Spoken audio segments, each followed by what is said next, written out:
Good evening, Judith here. Not been such a nice day today.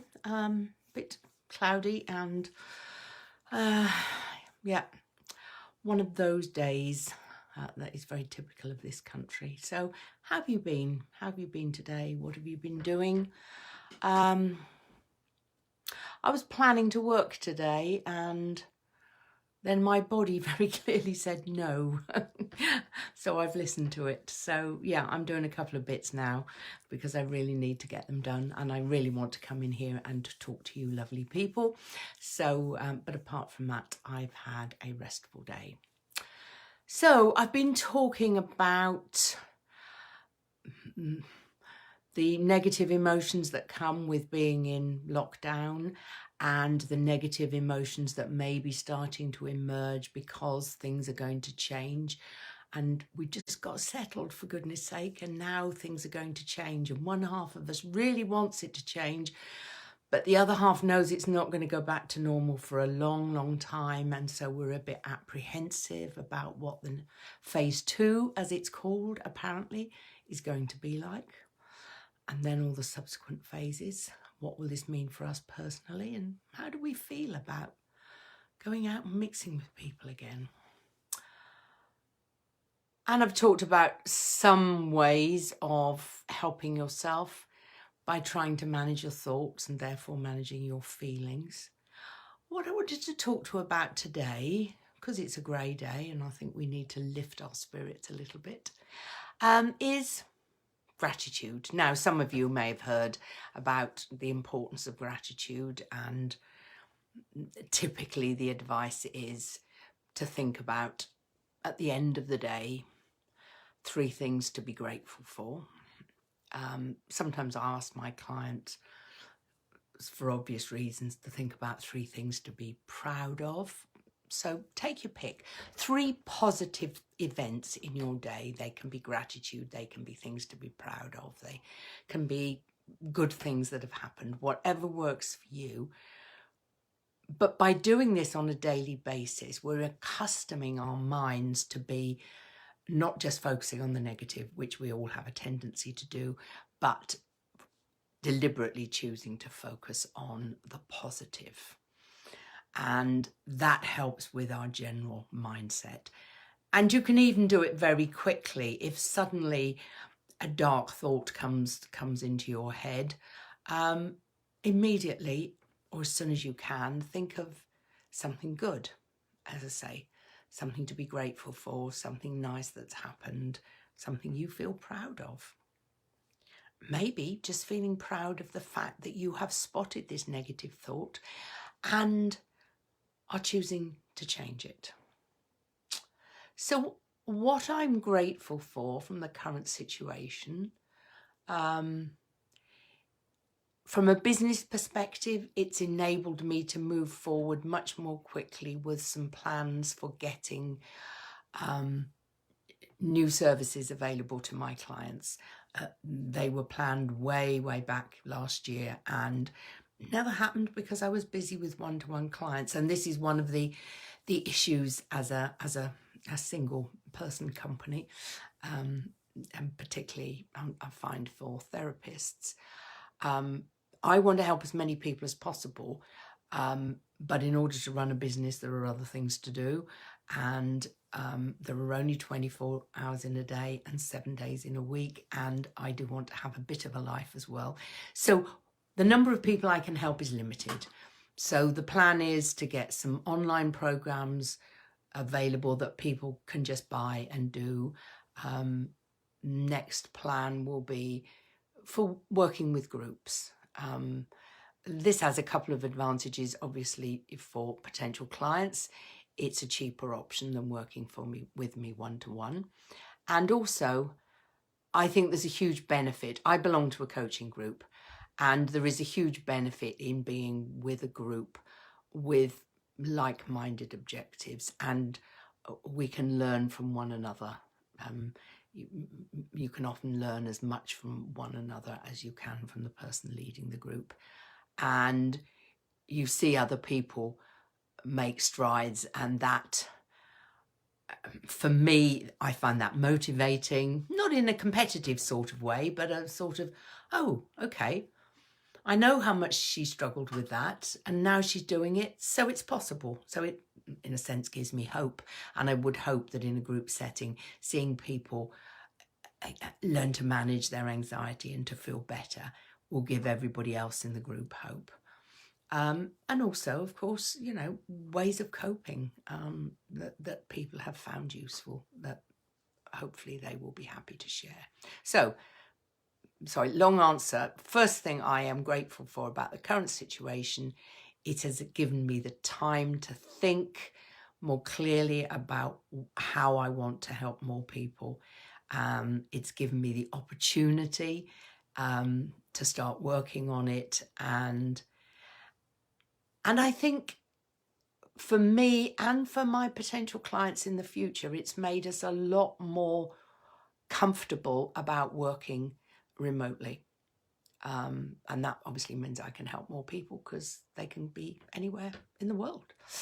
And I was trained to do telephone coaching, so I was quite comfortable with it, but doing, and I've done mindfulness courses online. But until this started, I hadn't done hypnotherapy online, and my clients are benefiting and I'm really enjoying it. So lots to be grateful for on the business front. On the personal front, being a therapist, of course, this is the sort of thing I would go for. Because we're in a period of heightened emotions, intensified emotions, not just negative, positive. In the first week, I was sort of, you know, this is an opportunity. What can I do? How exciting. And a strange response, I know, but that was my response, and I know I'm not the only one.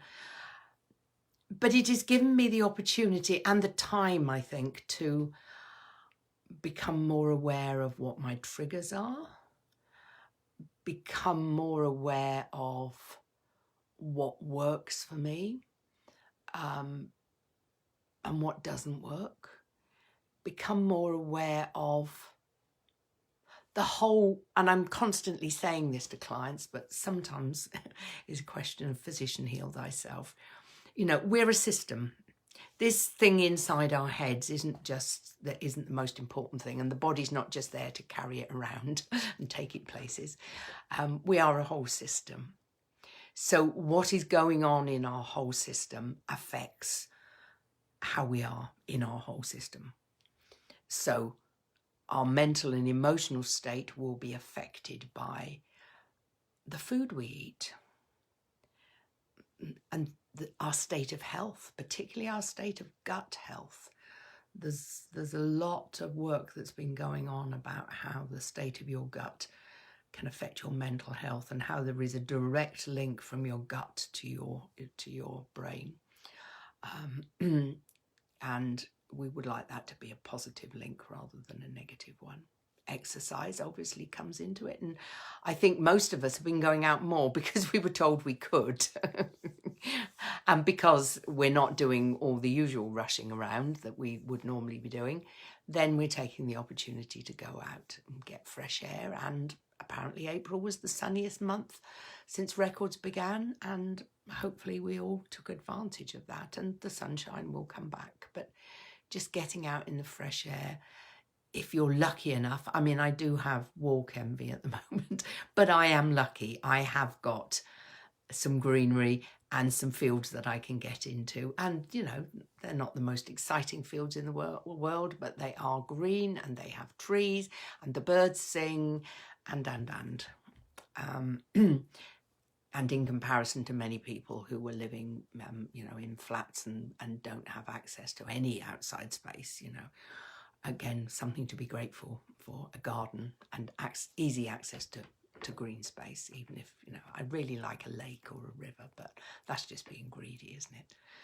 So I have learned a lot about myself in this period of time, as I said, because it's very heightened and moods, we're all quite volatile and moods have changed quite quickly. I have learned to listen to my body a lot more, and I am determined that that will continue post post this current situation, whenever that might be fully.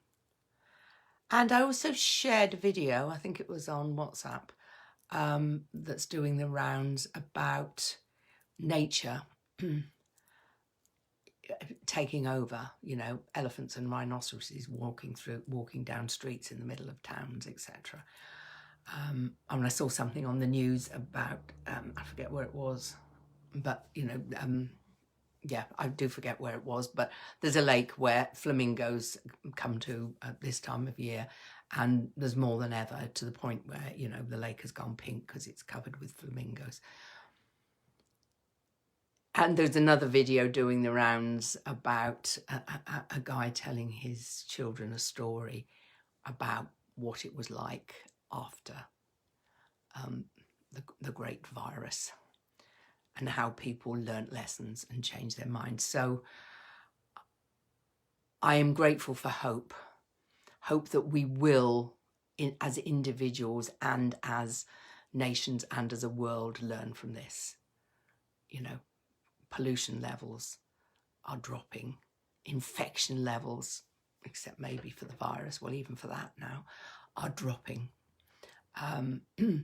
because we're all being more hygienic, because not so many planes are flying, because not so many cars are being driven around.